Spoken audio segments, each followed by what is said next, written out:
It seems like O'Malley's now being quiet. So, we're going to go ahead and get started in 5, 4, 3, 2, 1. Hello and welcome to the Go There Do That podcast. This podcast is especially unique because we have a guest on board, and his name is Rell. Hey guys. So, what Rell and Rell, how do we know each other? We work together. Yeah. And why do you think we connected so well when we first met? I think you like to talk and I like to listen. That's how we get along too. Yeah. I think I'm an active listener, so I do contribute to the conversation and I like offer my perspective when I have one. Yeah, that's the summary of Heather and mine, our relationship, because I like to talk and she likes to listen. That's funny. So what do you do outside of work? Yeah, so by day I work in city government, doing social media, and outside of that for myself, I also do social media. I feel like I'm in an all-around creative, photography, self-video, not video, like go there, do that, of course. But yeah, just all-around creative. I love to do food reviews. That's been my thing that I'm sticking to recently. Yeah. So when you do videos, like what type of video specifically? So you said not like go there, do that. That means not climbing up mountains because that's terrible. But you do explore, but in a different way. Yeah. So I like to explore and basically go out and find new experiences. So whether that's through like a restaurant or a museum, if I'm going to a new city, I'm definitely trying to see like, okay, what do people like to do here? That's kind of more my thing. And we all eat all the time. So that's why I'm mainly focused on food. I'm like, that's something all of us can connect on because we have to do that every single day to stay alive. So I like to find the cool places. So you go for like a relatability factor because I don't really know Austin. Yeah. Heather and I don't venture out there too often, but if you introduce a place that seems very unique and interesting, which I'm sure you see all the time, right? Like what's an example of something that you've recently discovered out in Austin? Like what's a cool new place that you like? Yeah. So being that the first thing I want to do when I go out is like eat food and even see if it's nearby, like a shopping center or in like a cool area. So we recently tried like ATX Cocina, which is like a new restaurant.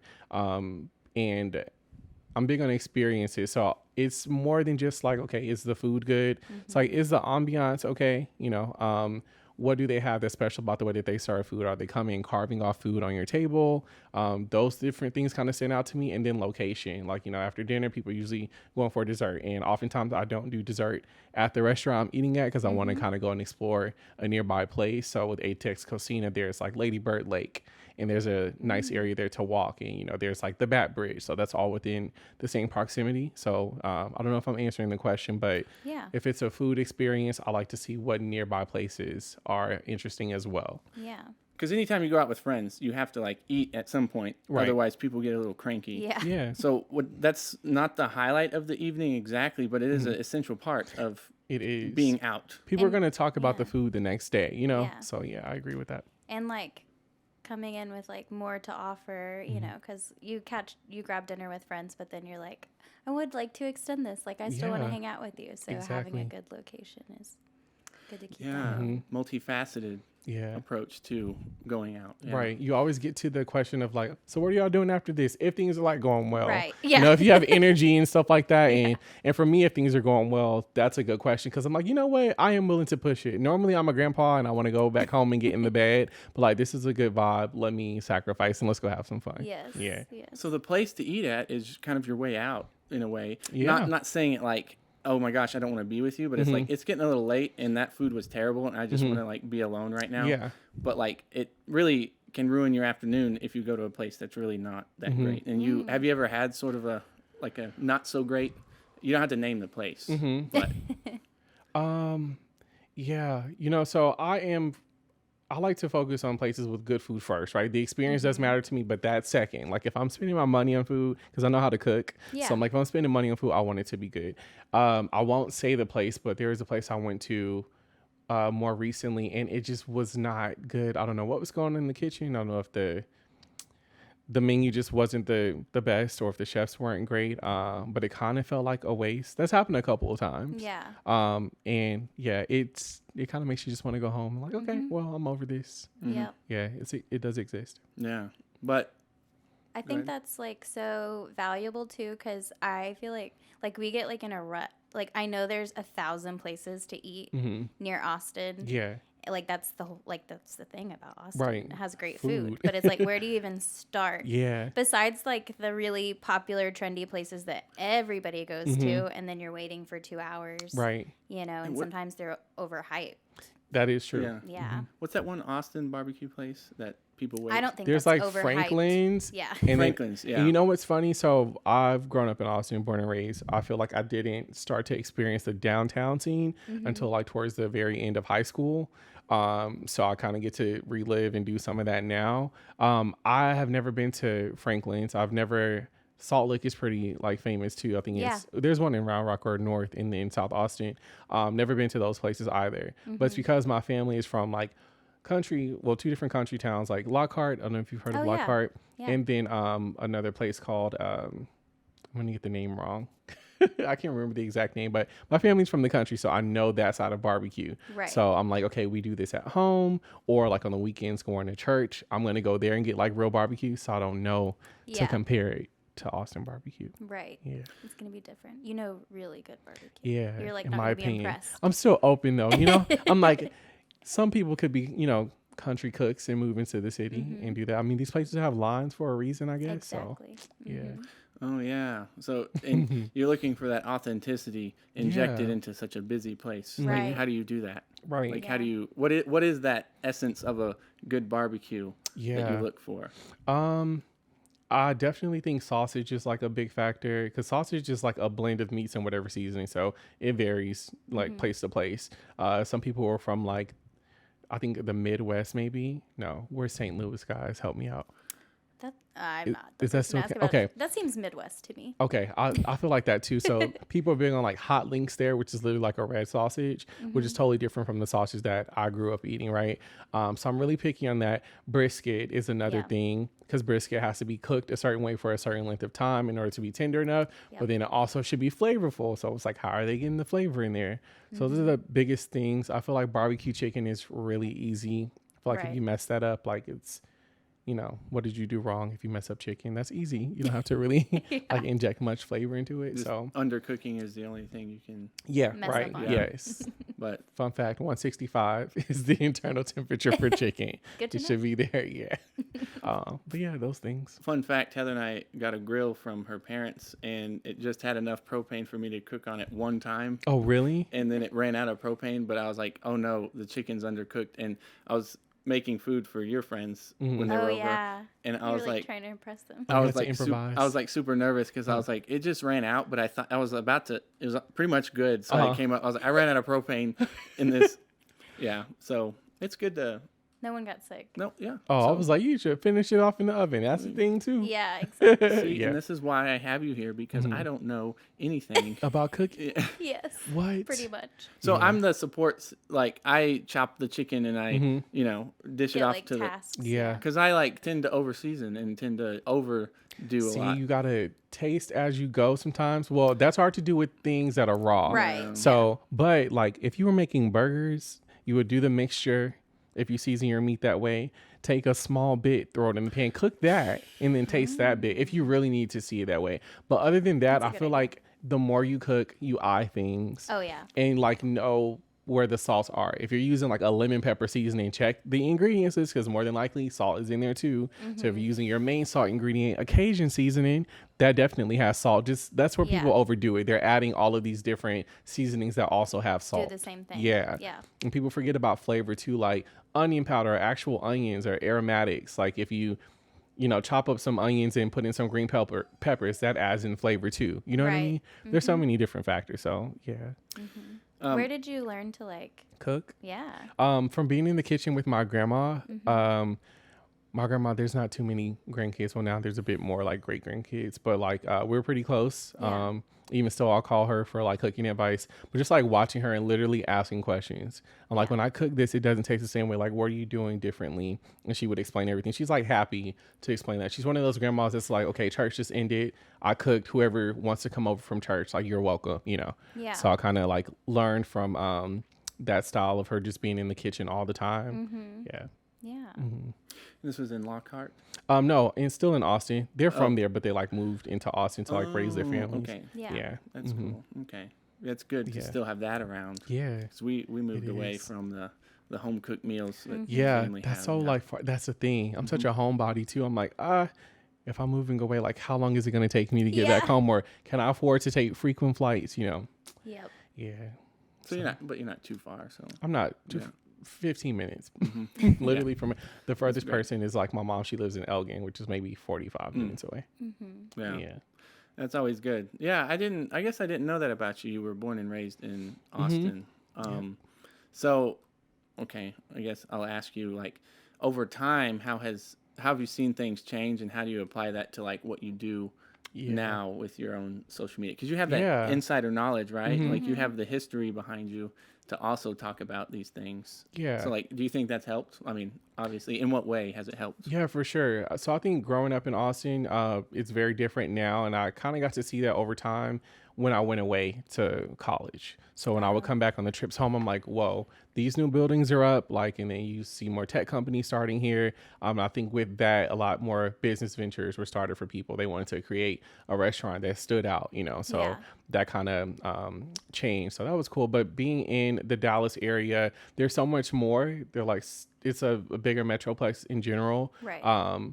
But I saw so many different groups of people, and then so many different like sub-cities in towns that were like adjacent to Dallas.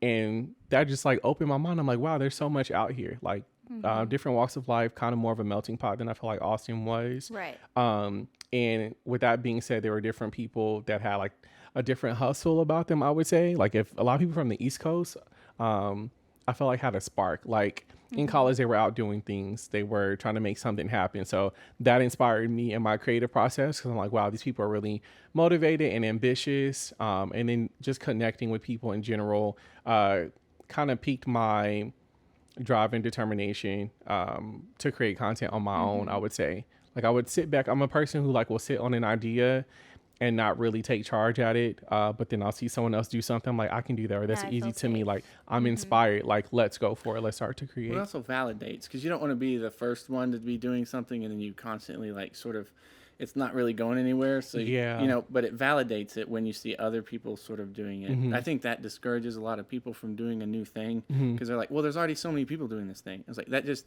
literally legitimizes. That means it's working. Yeah. Like that's true. Doing this thing. And so you've recently sort of been more serious about like this brand of like food and you know, foodie type of thing. So like, what made you narrow in on a specific niche? It was easy.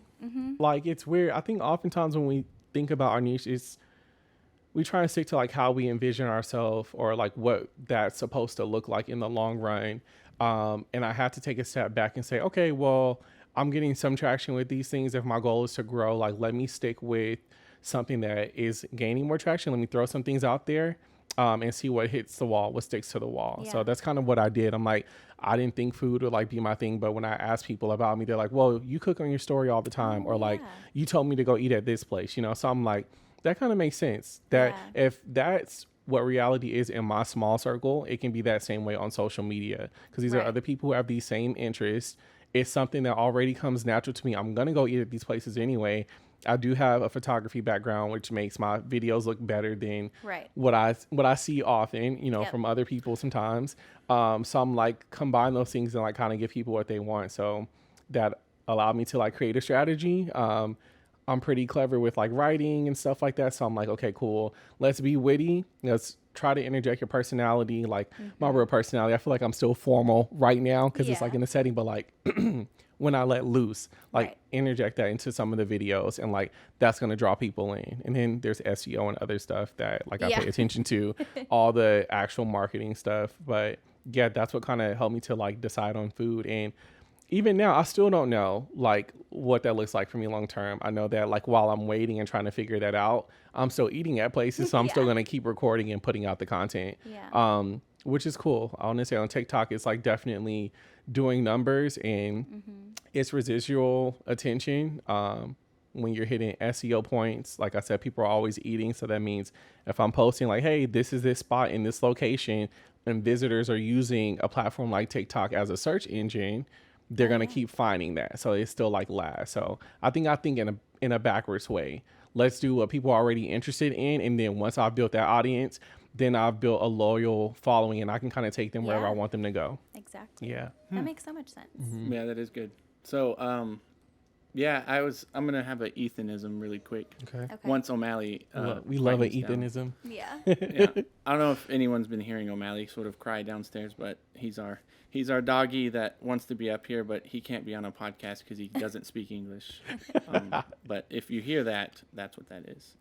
Anyways, so I read this book. It's by Simone de Beauvoir, and it's called The Ethics of Ambiguity. Anyways, long story short, she says, you're constantly between who you are right now and who you want to be later on in life. Right. And so I think what you did, I'm going to try to tie this in, is you realized that who you are right now is like a foodie person, like you have a food background. And people are like, hey, you're cooking already. Like, why not just make videos about it? Because you know how to do videos. So that's like who you are now is who you're going to be, like a foodie type person. Like you're creating yourself by being yourself. If that makes sense. Yeah. Is that okay? It's contributing to like the end you. Yeah. Yeah. The end result of you. While also being you at the same time. Yeah. I think that's a safe bet. Yeah. To bet on who you are right now. Yeah. But also, you know what you want to do. Which I like that. Where do you see yourself in, like, okay, I don't want to say 5 years, that's forever. In the next year, where do you want to, like, what's a goal you have? Yeah, I have a goal of just being more consistent. That's something that's going to help me in so many areas of my life. I'm someone who will take a break and pause if I feel overwhelmed emotionally. Yeah. So it's like hard to like push through that.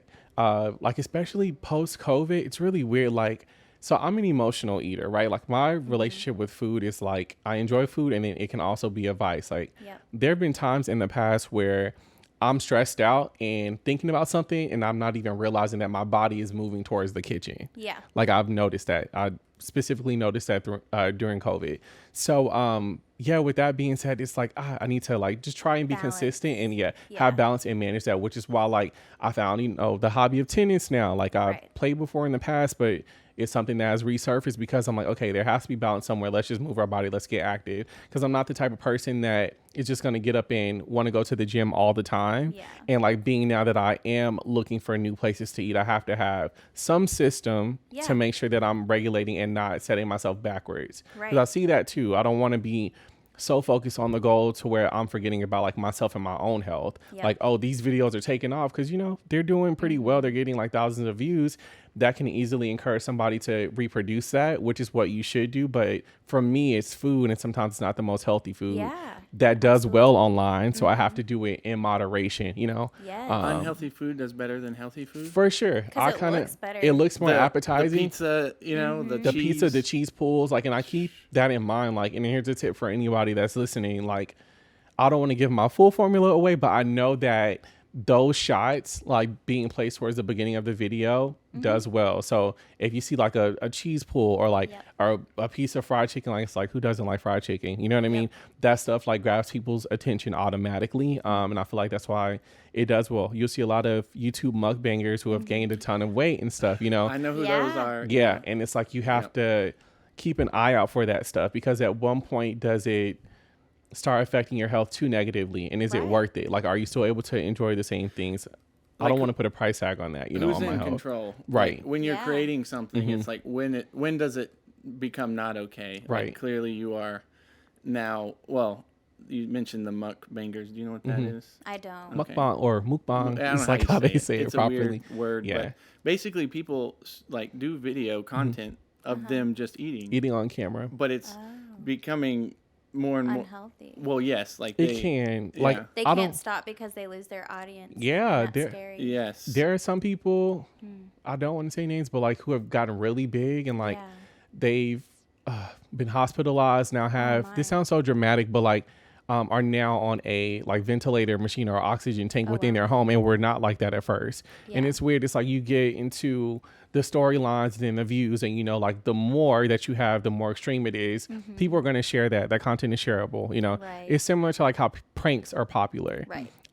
There's like some outrage, and with outrage comes, oh, Ethan, did you see this video? Cool. Now it's a Yes. share. Now it's feeding into their algorithm. Now Ethan's going to share. You know what I mean? Yep. It can be The addicting, shock and it's factor. like, yeah, I'm not letting that happen with me with food. So I'm just Yes. like, put stuff out as consistently as possible. Make sure that it's of quality work, because I feel like that is what lasts. Like even now, I haven't posted a video maybe 2 or 3 weeks, but the videos that I've already put out are still gaining attention and still bringing me new followers. So I'm like, okay, cool. That's the quality. That's the proof of the search engine optimization. Even on YouTube, like if you're looking up how do I color grade this video, you know, for a different, you know, field, that's stuff that lasts. You'll see 2 and 3 years ago. Like it lives on the internet. So that's kind of what I'm playing more into right now. Yeah. Versus the trends. But yeah, Right. so in a few years, I'll just see myself being more consistent with that. And then I think a following will like come from that. Yeah.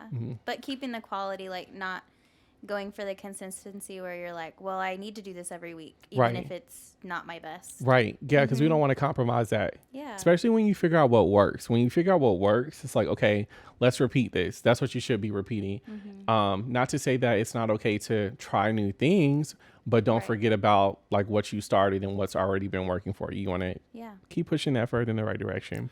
That's what DJ Khaled would call suffering from success. Suffering from success. If you become like, I think I was trying to think of an example of how that would apply to us, like eating too much, obviously, like you gain weight, I mean, unhealthy. The trips cost money. Like, so if we go Eating out over costs the money. top. Exactly. Not only that, but I was thinking, like when we first got the van, people thought that we were just gonna live in it. And we were like, no, it's just our second vehicle. Yeah. Like we need a life outside of this because there's no way I'm going to live If in it the was van. full This- time, I think it would be very overwhelming. That's when it becomes like our life, right? But you need some other outlets besides like the thing that you zone in and work hard on, because Right. then after a while it just becomes you, like you have nothing else beside it, but you're successful and you're making money, but also like you're no good at tennis, Right. and you want to be good at tennis. So yeah. And so what you mentioned a little bit each time, but how would you summarize what good content would be? Yeah. I think the biggest thing with good content is effective storytelling. That's, if you think about it on a grand scale, that's what gets all of us, right? Even when we go to the grocery store and we choose a certain brand of food because it's our favorite. Yeah. Most of the time, yes, we may like the way it tastes, but we are also attached to the story that the brand has told us. Yes. I read a book recently called All Marketers Are Liars, and then liars is crossed out, and then it's storytellers. So all marketers are storytellers. And that book really just broadened my eyes when it comes to like how we interpret brands. So what Yeah. are some insights that you've gained from that book exactly? That with storytelling, it's about, sometimes it's confirming what people already thought. Yeah. Because you could think of it as being a lie, but some companies are like, well, this person already believes this. We're going to give this imagery to support what they already believe in, and that's how they're going to buy into us. Because at first when I started reading, I'm like, wait a minute, are they telling me that everything I know is like a lie, you know? Yep.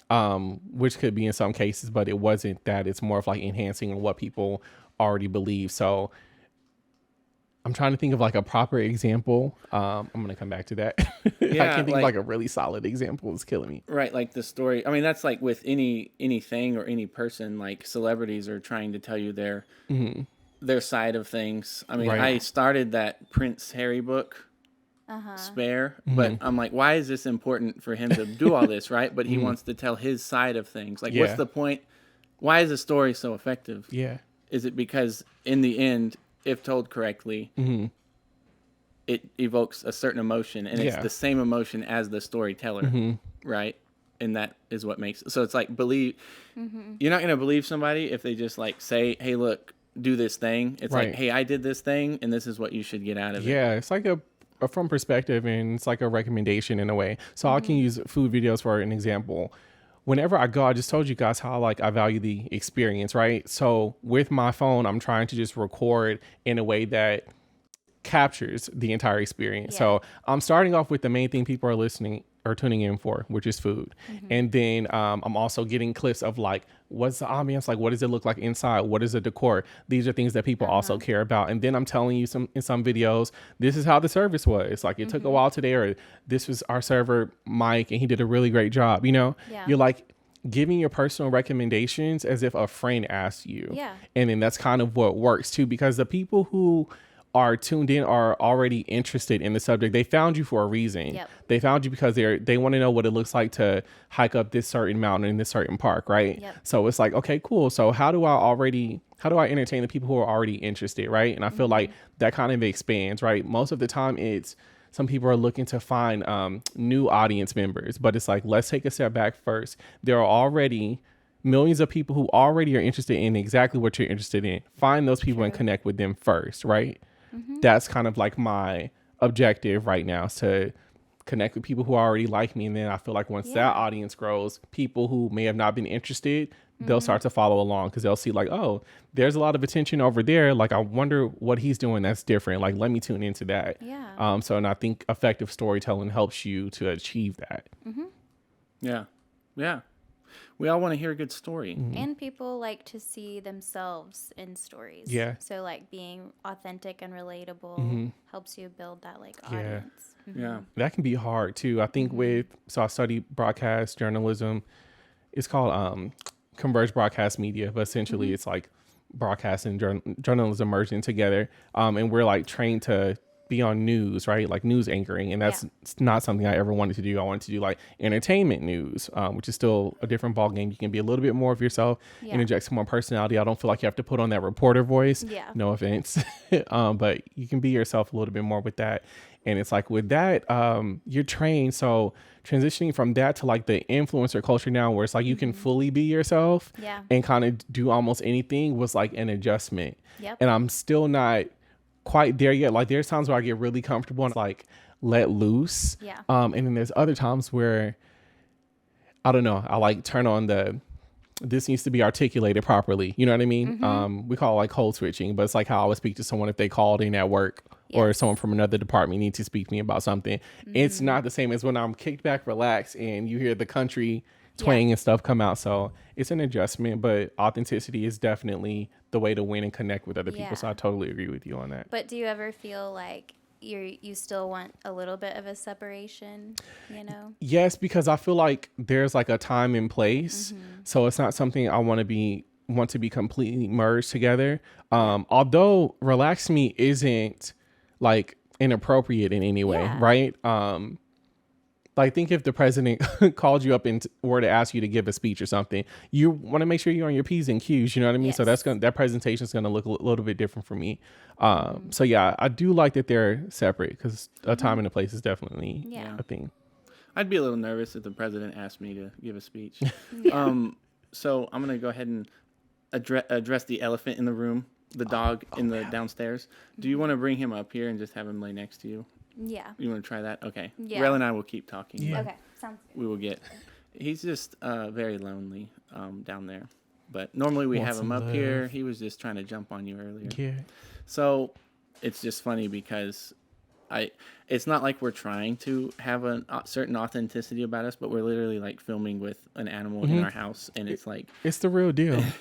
Like this is what it's like having a life, trying to have a life, and then also doing a podcast at the same time. So here we have O'Malley joining us now. First time I have to edit one, O'Malley, thanks to you. It's okay.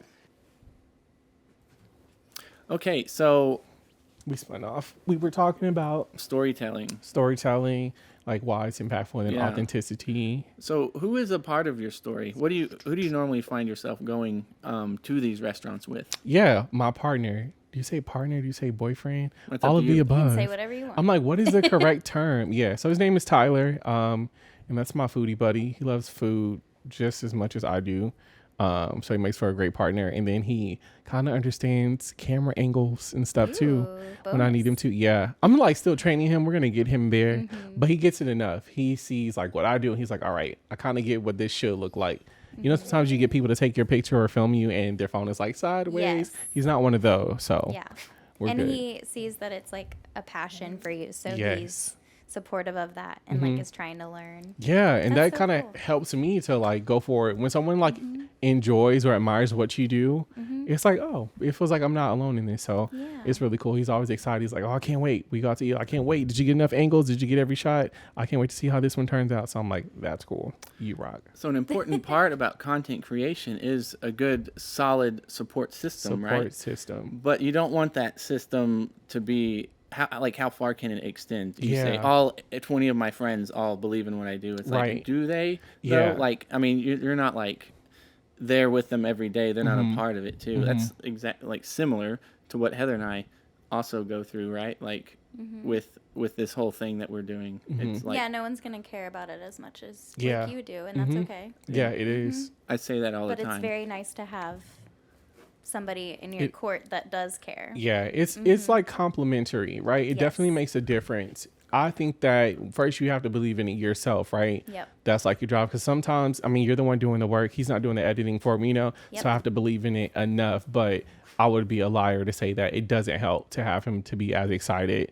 And it's weird. You mentioned about like multiple friends. You're making a face, Ethan. I was like, oh, Lord. His butt was in the way of your camera. And I didn't even realize. That's the money shot. But Ethan, you mentioned having multiple friends like believe in, you know, what you're doing, and that can sometimes be looking in the wrong direction. I feel like, because you may have friends who love you and support you, but they just genuinely may not be interested in what it is that you're creating. Exactly. And that's okay. A lot of people look for like their closest people to them to be the first ones to go and like subscribe to them or like purchase their product. And it's like, you need to be finding the people who aren't really attached and have a bias to you. Those are going to be like your repeat customers, like, you know, new people that way. Yeah, it can be a little bit too much too. I just try to. We're overwhelming. Well, it's a balance. It can be. It's a balance. Like you really do have to like say, I do this thing on the side. Like I did bring when we were around friends, like when we were hanging out, I pointed out that you had an Instagram with 5.6 thousand subscribers now. Yeah, and it's going down, by the way. Oh, so well. That's on Instagram. Yeah. Are you focused more on Instagram or TikTok, do you think? So that number makes sense because I am more focused on TikTok. And then it's like when you have a real life and working job and stuff, it's hard to be consistent on all platforms. It is. And then algorithms, let's not even get into that. But but you're right. I don't like to boast on the number because I'm just like, who's there? Who's actually liking and engaging with this stuff? I don't know. It's just like kind of there sometimes. Exactly. Sometimes people can have 500 followers and have more engaged supporters, you know? So just depends. So doing this thing on the side is like obviously very important to you, and it's more validating to have somebody who's there to like support you along the way and just be like, that's crazy, right? Look at where I've been. This is where I am now. Right. Sort of thing. And you have somebody else to measure that with. But you also need to remember that you have to like have a consistent, steady. There's a steadiness about doing content consistently, right? But then you also have to like do real life consistently until maybe one of them takes over, right? Right. Like that's the main thing for me at least is like, how do I know, like how much do I pour into this to make it worth it for me? Like, do I take a break for 6 months or a year or something? And that's why I needed the consistency of like this podcast, for example. You can do it weekly. You can have friends over. You can talk to them about content creation. It's great. But I think it's dangerous to be like, when does this become worth it? Because to me, it's like already worth it. Yeah. Because if it's fun, like the things that you do every day, which is cook, right? You're like, I'm just going to stick to what I like, right? And that's what... It's not really something like extra. Right. Yes. Yeah. No, I agree with that. I think I often have asked myself that too. I think it's safe. Well, one, you have to be smart about money, right? Like you can't just... People have bills. Like we have bills. You can't just like... neglect those responsibilities. So that's super important. But I think that for me personally, it's going to be like once I see more traction and like more opportunities that way, then I'll feel safe enough to like make the jump. Yeah. Because I have in the past, I did that with photography. And I was like, you know what? It's making more sense to do this way. And I'm glad I took that leap because I realized like, hey, running my own business by myself, it's not exactly what I want to do right now. Let me go back into like the corporate role, get a consistent paycheck, benefits. You know what I mean? That security meant a lot. But now with having that experience, I know what that should look like. Like I know all the things that I did wrong and things that should have been in place before making that jump. You know, maybe I wasn't as ready as I thought. So yeah, it's crazy. Some people get pushed into it. Some people get laid off and they're like, well, I have to use my resources, and I've seen them thrive that way. Yeah. And I guess you just never know. I just want to always land on my feet. That's the thing. That security means a lot. Yeah. So do you remember that exact moment whenever you first got into like doing this thing on, like what inspired you to start creating the things that you create? I feel like I've always been interested in being in front of the camera and creating in some capacity. Like I was a theater kid growing up. I always sang in the choir at church, praise dancing, like miming, more so announcements. Like anytime I could like be in front of people, I would take the chance, and I felt pretty comfortable doing that. So I've always had a genuine interest. Like I've never wanted to like solve a math problem or something like that. You know, I've been interested in like creative writing since like early stages, always trying to write poems. So I think it's just like a part of who I am. But as far as like creating, I think just when I got into college and like picked up my first professional camera, maybe earlier than that, high school, I started with like yearbook. So that's why I'm so addicted to canning, because that's what I learned on. But yeah, so that like kind of started it. There's just always been hints of it throughout my career path. And then I think seeing my friends who are very successful and, you know, to have some friends who are millionaires, some friends who, you know, are deep in the 6-figure club, like seeing that lets me know that it's possible. And we're aligned and I have the same skill sets that they have. So it was just about like putting in the consistency and like setting those goals. I know that could provide everything that I want out of life, a better experience versus like giving my time to somebody a certain amount of hours a week forever. Like, of course, do it when you need to, like, you know, it's a part of my process right now. Cause honestly, if I were to get the opportunity today, I may not be ready. I don't think I would fully know what to do with like a large following right now, or, you know, I may not be able to handle it. I'm not consistent enough within myself to be able to make that jump and take on that responsibility. So I feel like right now I'm leaning more into my security until I build my own system to be able to handle what that looks like.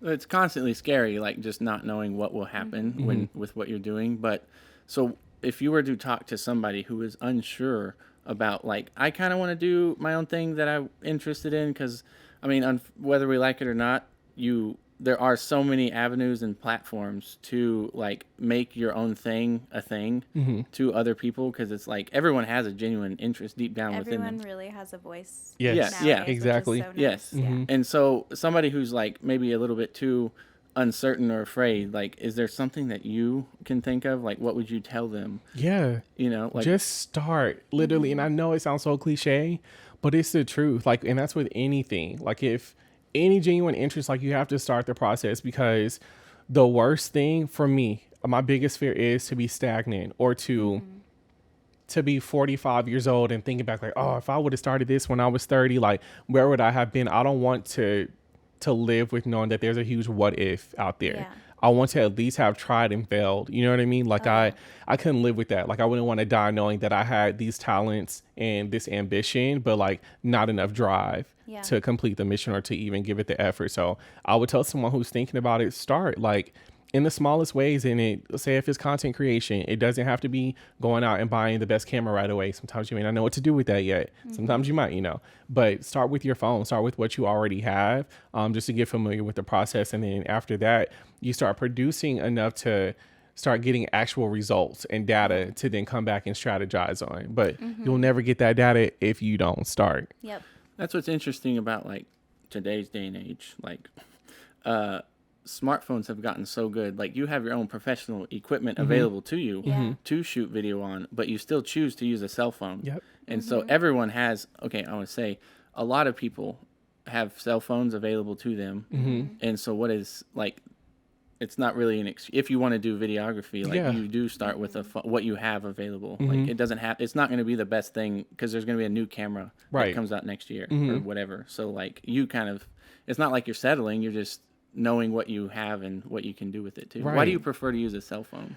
For the vlog videos, just because it's easily accessible, and then the camera that I do have, I feel like it's a little bit outdated because it doesn't record in 4K yet. It's just like 1080. I shoot with the Canon 5D Mark II.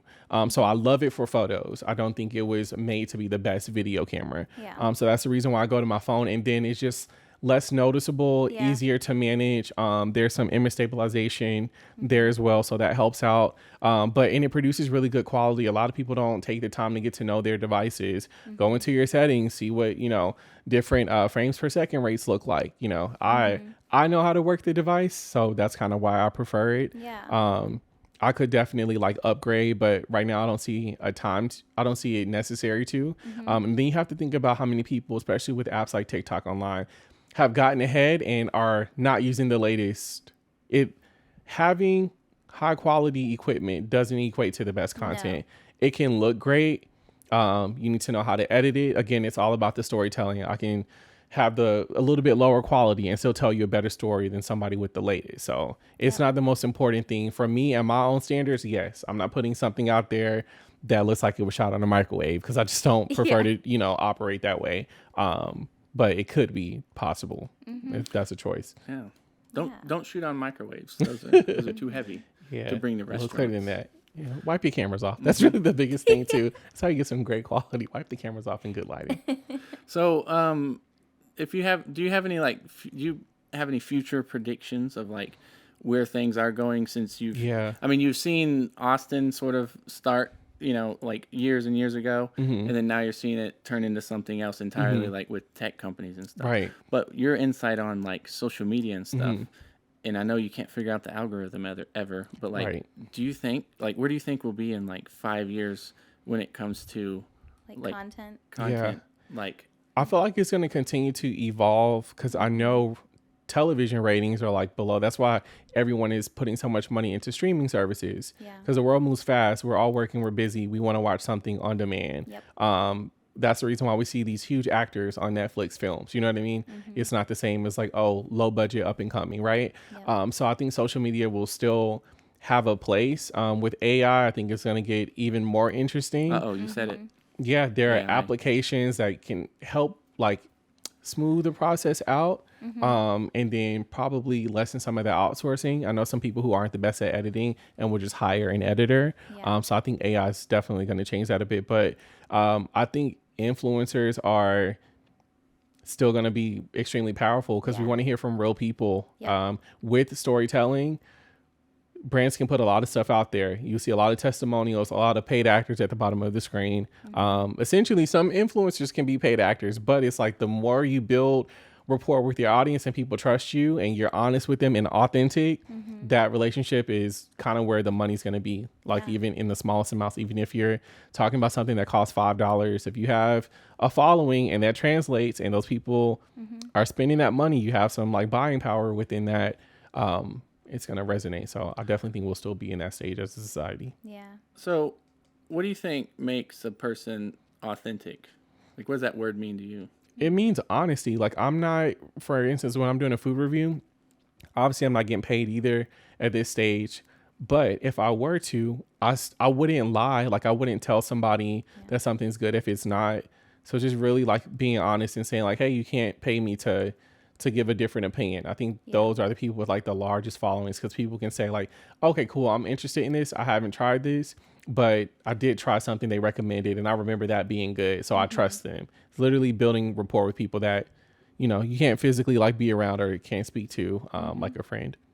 Yeah. What's interesting is you can be authentic, but also be honest, but not brutally honest, and so Heather has been studying German, and something that I've learned about that language is it's more blunt with the way. So we've been to Austria and some interactions with Austrian people, and they speak German to you, but then translate it to English. They're very blunt. Like, what do you want? To the point. Yes, it's like, what do you want? And it's like, oh, us as Americans, we're like, oh my goodness, We like, get offended. yes, and and they're like, I'll get to you in a second, like, but very just matter of fact. And so whenever you're doing a food review, though, that's the beauty of the English language, I think, is that you can say, hey, this was maybe just a little bit slightly kind of undercooked, and so you can be nice, but like, I think that's what a lot of people are afraid of, though, is like, do you like my thing? I do this with videos all the time. Like, hey, is this cool? And they're like, it was a video. And I'm like, oh, okay. So it was, you can remain neutral sometimes too. And it's like, sometimes it's not worth your time, right? Like just saying, hey, this was awful. I had a bad experience, but you're just like,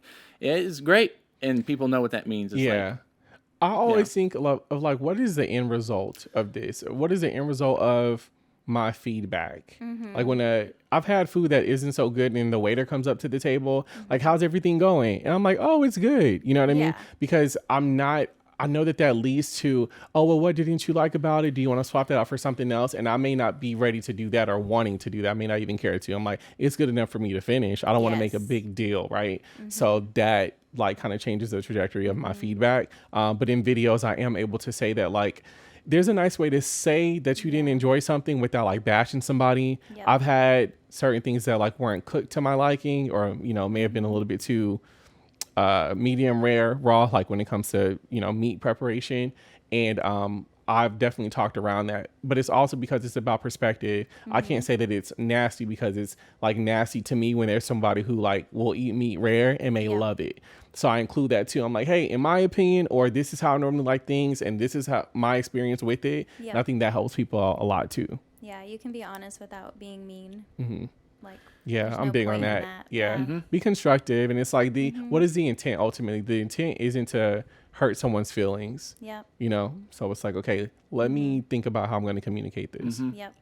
Yeah, it's just being like a nice, genuine person, though. It's just like, hey, I don't want to hurt anybody's feelings. Right. That's very important with doing what you do, especially too, because you like to focus on like local. Types of for sure. too. Or any place that I'm at the time. Like, I'm going to travel, and I'm definitely going to hit up some food spots that are popular or that I just want to check out in general. Yeah. That's interesting. Yeah. So I think that the way, what else is important about your presentation for video? Like, I also did theater, and I think you kind of made me think of something about myself. I'm like, oh yeah, I'm like a presenter. Like, you like to just be like, hello everyone, this is me, and everyone is doing that in a way, right? But I think what I try to do is bring that, it's called go there, do that. So it's like, I'm telling you to like experience this thing yourself. Like, Right. I don't want anybody to miss out on something that I enjoy, but if it's like, if you don't enjoy this sort of thing, like somebody told me, I don't want to do what you do because I don't like mosquitoes all over me or something. So it's just That's like, fair. yeah, Right. yeah. But it's like what we talked about earlier, like it may be somebody else's palate is different than yours, right? And you can't push that onto like your friends or anything. And that's, I think, the hardest part about content creation is the patience that it involves with like, hey guys, whoever likes what I do, just come find me at some point. I'll try to put my stuff out there. Right. You can always keep scrolling, but that's tough to deal with sometimes whenever it's like you find somebody who doesn't like your thing. Have you ever had like a negative type of feedback yet? Oh, for sure. Yeah, and they're like, I don't like this. Yeah. And it's like, oh, dang it. It wasn't for you, I guess. But, Yeah. Thanks for letting me know. Yeah. But you don't want to change too much about yourself just based off of one or two bad. Right, because you just might not be that person's taste. And that's interesting. It's like, how do you handle negative feedback or any type of criticism? Like, that's something I always struggle with. I think that I value the opinion or negative opinions from people that I already look up to or who can kind of reproduce the same thing more than somebody who's completely not interested, because I'm like, you're not going to get it either way it goes. Right. That's what I kind of feel. If you watch American Idol and you have judges that like can't sing at all, but it's weird because it's like some people can't sing but still recognize the talent. So I'm just kind of like picky. I think it's a case by case thing for me when it comes to like receiving feedback. Yes. But when it comes to like what I do, negative comments have more so been on people's experiences there that may have not been better, or like since it's food related, like, oh, how much did you tip? Like crazy stuff like that. Yeah. And most of the time I check people because I'm a great tipper. I do that in general, and it's mostly a time for me to educate somebody. I literally had someone calculate a $10 tip and I left the person like $20, over 20%, like well within what I think a server would appreciate. Right. So yeah, I'm the type to like clap back and respond. So I'm like, actually, if you knew when a calculator was invented, you can go and do the math on this and add it up. So I have that response only because I feel like people are coming for me. You got to defend yourself. Exactly. Yeah, I don't do it unwarranted for sure. Like that's the thing. If you come at me correct, we have a good on time. Like come at me being constructive, actually wanting to offer something. Don't give anybody, and this is comments in the outside too, don't give anybody any feedback that's like meant to embarrass them. You know what I mean? And sometimes I feel like that's what you get on social media a lot. So when it's that, I'm going to respond in a defensive way. Yep. Yeah. That's what I found is difficult to like get used to, because everybody should agree that everyone's voice matters, right? It doesn't matter who you are, whatever walk of life. Like if you're just putting your opinion out there, you know, that's okay.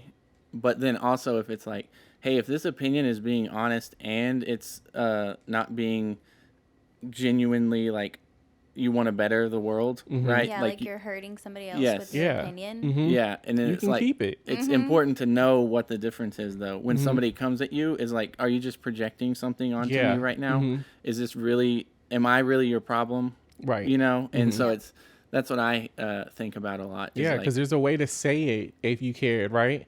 If there was something going on with like either one of you, I consider y'all to be friends. So I would be like, I would think to myself, how am I going to give them this feedback or like make them aware of this? That's not going to hurt their feelings. I'm going to handle that situation with care because my intent is to be careful. Yes. If it's someone you don't care about, or it's like if someone you don't care about, keep your opinion to yourself. But it's different from when it's someone that you may like have a problem with. You're telling them something wrong about themselves to kind of take a dig at them. Yep. And you can like feel that way about like your art and stuff. Who's really trying to be constructive and help out and who's not.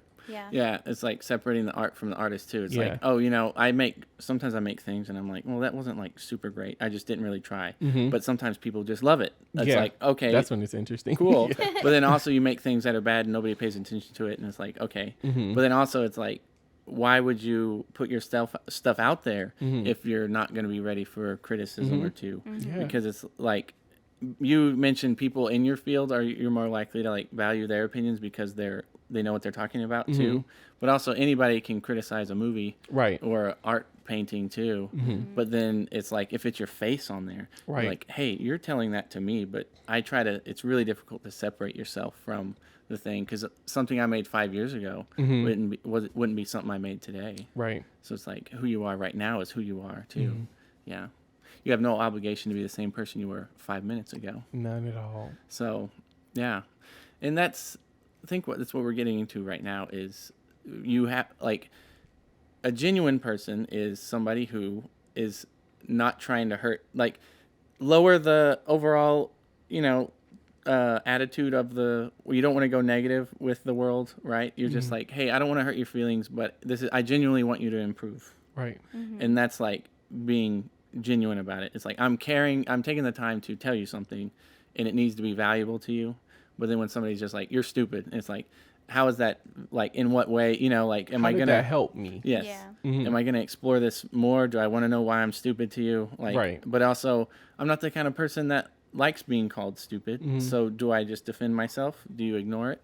It's very difficult, and that's a tough job that, you know, it's a tough world getting into. So then if you say the mosquitoes aren't worth it to me, then you can just opt out and not do content creation altogether, you know? Right. But then you're not doing the thing. It's really strange. This is a tough thing to solve. I don't think you can solve it, right? Yeah. That's like balancing. Yeah, that's an example of like a sacrifice, right? And it's like anything that we do, it's going to be a sacrifice. If we're going into working 9 to 5, we're kind of sacrificing freedom, or we have to be in office or something like that. That's an example. If you're going for being an influencer, you're sacrificing your mental health in a way. Like you are literally putting yourself in front of there for the world to see and comment. It's like you want the views and stuff, and you want the content to perform well and resonate with people, but that also comes with negative opinions, right? It's like, and then you want to go hiking and, you know, make this great content too. Mosquitoes are going to come along with that. So it's like, what ends up being worth it? What is like the end goal? What are you willing to put up with in order to get there? Yeah. So yeah, it varies. What I think, this is what I personally believe is, none of us are seeking, we shouldn't be seeking like the ultimate pleasure or running away from like the greatest pain in life, all your suffering and stuff. That's just life, right? I think what we all are searching for is meaning to like, everybody asks like, why am I doing this right now? Like this thing. And do you have a meaning to what you do? Like, what does that mean to you? This Rell's voice into the world. Like, why is that important to you?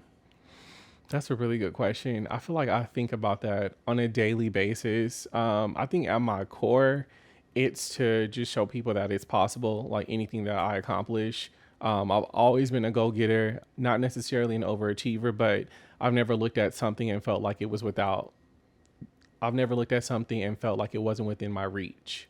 Wow. So I think that's kind of like at my core, if anything, like having that baseline it's motivating. Like if I want something that is a bit out of like my price range or something like that, it's like, okay, cool, that's still on the list. One day I'm going to get to it. Like now I'm thinking about new ways to be able to afford it. It's like kind of giving some purpose. Yeah. And I think with the family background that I come from, they kind of see things as like larger than life that I do. Like I've been a part of some projects that have, given me some notoriety. And it's just like so mind blowing. And I'm like, you guys realize that the people that like we watch on TV or in these spaces like are still normal people. It's possible. It's anybody. So more than anything, I want people to know that it's possible.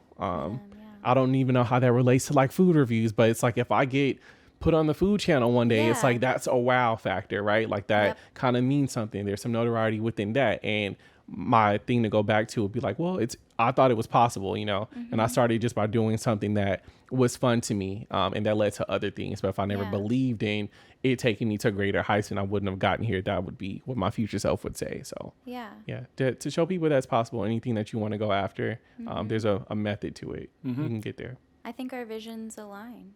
That's like what I feel about what we do too. Is like, I just want you to do it. Like, know that you can do that. Like, you can make a life that you want for yourself. Yeah, it's accessible to you. That's the biggest thing.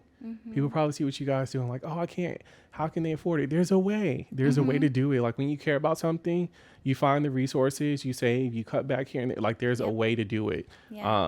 Just like you don't have to start off with like the greatest equipment. You don't have to start off with like the greatest fun. It could be a small trip. You guys could go to San Antonio and make something beautiful. You know what I mean? No shade to San Antonio. There's just not much there. Our first trip was to like Schlitterbahn. Exactly. Like, doesn't matter. Like, you know what I mean? And I feel like once you like spark that fire, it just continues to grow because now you're fixated on that. You're looking for every opportunity to make that happen.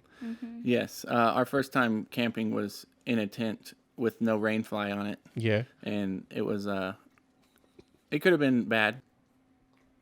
So what we were getting at was knowing you have humble beginnings, right? You don't come from like anything like an influencer family or anything. Yeah, for sure. Humble beginnings. Yeah. All the way around. And so right now your story is happening. And so as you do each milestone, you're like documenting you are telling your own story. Like that's your storytelling. Yes. That's what most people enjoy is like, okay, so I remember Rell when he was just when he just started and he was on this, on this Go There Do That podcast or something. I don't know. But I think that's really cool what you're doing. Okay, so you have no way to know who you actually influence, right? Could you have fun numbers on like Instagram and stuff that tell you, oh, you've reached this many people, but it's like, how many people actually did this resonate with? Like this, how many people went to this restaurant without telling me or something? Or without liking the post. Yes. Right. It's just scrolling by. And so, cause I do that all the time. I see something and I'm not like on an ad and I'm like, oh, this is so cool. I'm going to buy it right now. Sometimes I just buy some things because I see them. Yeah. But like, how do you know like metrics and measuring? So like, it's sometimes can feel like you're just throwing things out into a void and it's like a couple hundred views or something. And you're like, well, nobody watched that, but that's 300 people on a nothing post. So you're like that's potentially 300 people who have been like, oh, that's really cool. Right. I didn't like it or anything. Yeah. But yeah, how do you deal with that? I guess that unknowing, the throwing your stuff out there and you're like, I hope this goes. I think it's super important to take numbers in regards to analytics and views and likes with a grain of salt. Yeah. Because like you said, some people do keep scrolling and, you know, some people may not engage, but it has impacted them. I often think of like at work, whenever we post a survey for the community to complete, we may post an ad or a video that only got like, I don't know, 60 something likes, but in reality, over 200 some people actually went and took the survey, you know? So sometimes those results aren't visible online. One of the most popular videos that I posted on the food review, when we went back another time, like probably a couple months later, it was an interesting experience. When we first walked in, like a girl turned and she like looked, and I'm like, you know, people just like stare sometimes, whatever. Yeah. And then by the end of our meal, the server came over and asked what my name was. He was like, oh, okay, there's a table that's here because of you. So they thought it was you and they wanted to like say hi. Whoa. So I went and I spoke to her and I was like, hey, and she's like, oh my God, like we love your reviews. Like we literally are ordering exactly what you have, blah, blah, blah. Yeah. So I chatted with them for like 5 minutes, and that like those moments are also what keep me going, because it's cool. I'm like, cool. It resonated with somebody. Like, people are coming back in the comments like, hey, I just went to the last place you went to. And I'm like, that's kind of why I do it. Like, because I'm connecting with other people. Like, I'm providing them with value. Like, if I'm going to be doing this for fun, I'd rather walk away with that than anything else. And then, so we were leaving, and I forgot something at the table. So I run back inside to get it. There's another couple who had been there the entire time, and they were like, we saw them speak to you. We want to let you know, like, we're here because of you too. Like, we drove all the way from Houston, like, to try this place. And I'm like, what? That is so the fun. dude is like, hey, he got people in here. Like, y'all need to give him the hookup. Like, make sure he gets a discount, which they did. It was cool. And then the server who helped us last time, he came over and was like, so many people have come in. They recognized me because I said his name and like showed him. Yeah. He did something really nice. He like turned on the space heater or something outside for us. So people were like, you know, showing him love and stuff too. And then another person on my way out, it just became like a domino effect. Yeah. And I'm like, oh, okay, exactly. Like, and it's affecting people in a positive way. Exactly. I'm like, and who knows what stems from that? People can just say it's food, you know, it could just be that. But I'm like, okay, but that's another chance for someone to come there and enjoy the experience. Like, you know, they're able to say that they came to Houston. I'm sorry. They were able to say that they came from Austin. I cannot speak today. Let me restart that. These people are able to say that they came to Austin from Houston or wherever to enjoy themselves, and they had a good time, and they can say like they trusted my recommendation, and that holds some weight with me. That makes me feel good about what I do. Because really, we're all just trying to find out stuff to do with ourselves. Just information. Like sharing information. I think people like, we're out of the gatekeeping stage. I think it's in multiple ways, like, or for multiple reasons rather. For some people, it's to like get ahead. Obviously, there's some benefit of like views and engagement, and like, you know, people offer courses on certain things, so it helps that way. It's like a, what do you say, a double-sworded or double-ended stick or something like that, but it's beneficial to everybody. Double-edged sword. Double-edged sword. Double-ended stick. What is that? I knew what you meant. A spear sharpened on two sides. There we go. That is cool. So how do you deal with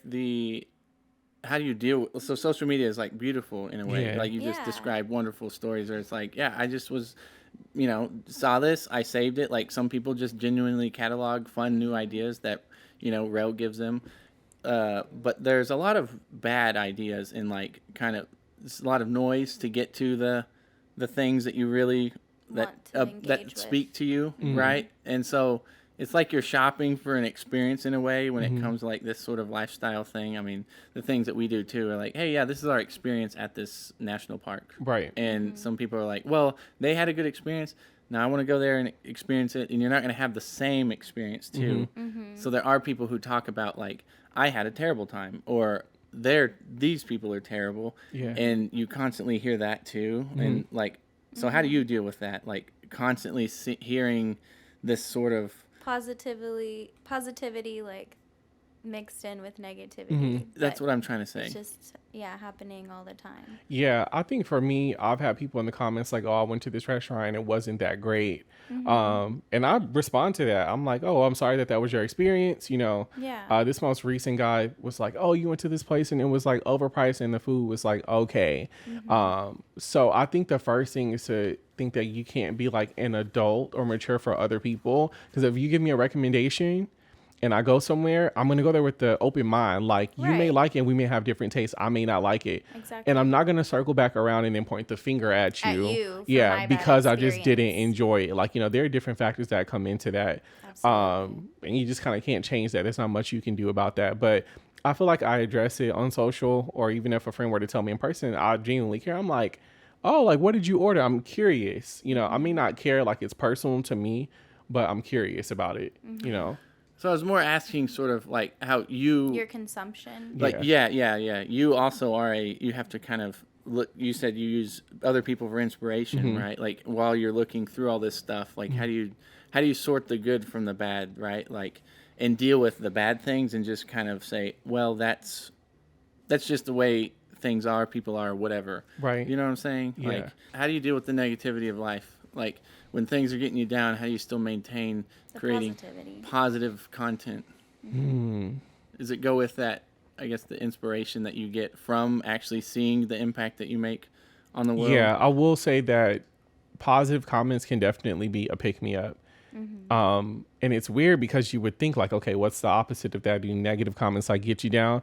And it's like, not really, because I kind of expect that. And even with positive comments, I take that with a grain of salt too. It's like, who is it coming from? Like, does someone really have a good experience with like what I just put out there? You know what I mean? But in regard to like the downs of life and like still making positive content, I just keep pushing. Like, I don't know. Let me start that over.